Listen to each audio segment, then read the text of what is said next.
congratulations on the finale of season 4 now finally being out. I'm sure it's probably a little bit of a relief to be able to talk about everything. Yes, it is, and thank you.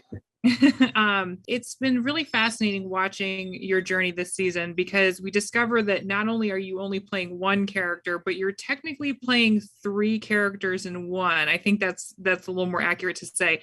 How soon after you were cast did you find out who you were really playing?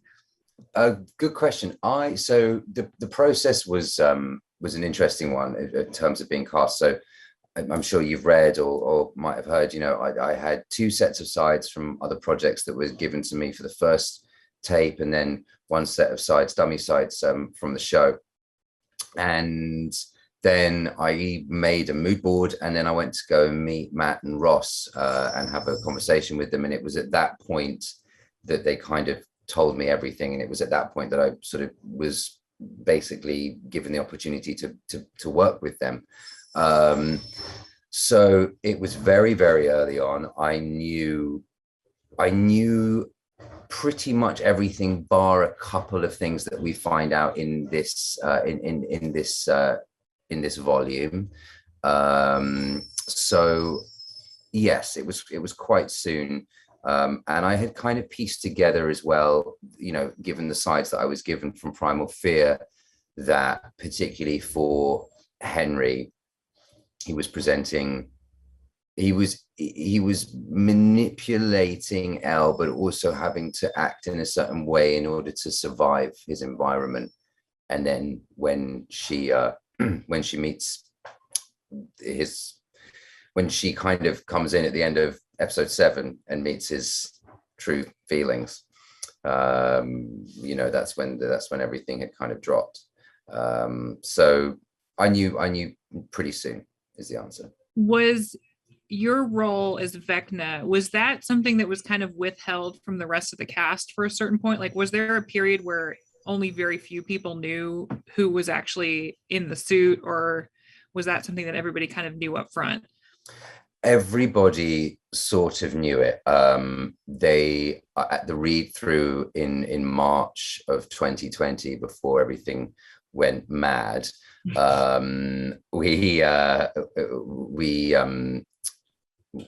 was reading the Vecna lines and obviously reading a bit of Henry as well, and actually it was more of the reveal that Henry and Vecna and One were all the same person that people didn't really know.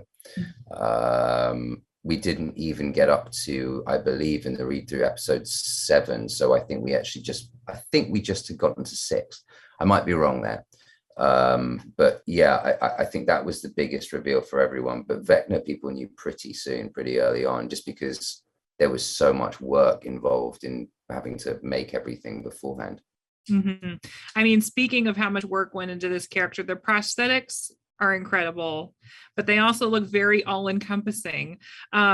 So from the position of someone who has to not only wear all that, but act through all of that, what are some of the ways that you kind of felt like you had to adjust your performance to account for all that effects makeup? First of all, like physically, I started imagining and thinking about the length of particularly the left hand, how I would move that, how I would hold myself, given all the things I believe and the strength and the power that he has. And then on a sort of more like energetic and spiritual level came this forcing energy and aura from my skin through the prosthetic piece, so that the prosthetic piece itself became the skin. Mm-hmm. That makes sense. And just owning the space that I was in, particularly the mind layer, where everything is much larger, and the set was so big that I needed to, even in a wide shot, it needed to feel like I was dominating that space. So that was an interesting thing, particularly sort of in meditation and in stillness as well, trying to just exude that a little bit more.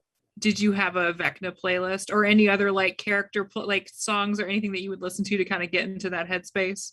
Yeah, all the time. I listen to Sun O, Revenge, Carpathian Forest, a bit of The Cure, Norma Jean, um, Mayhem.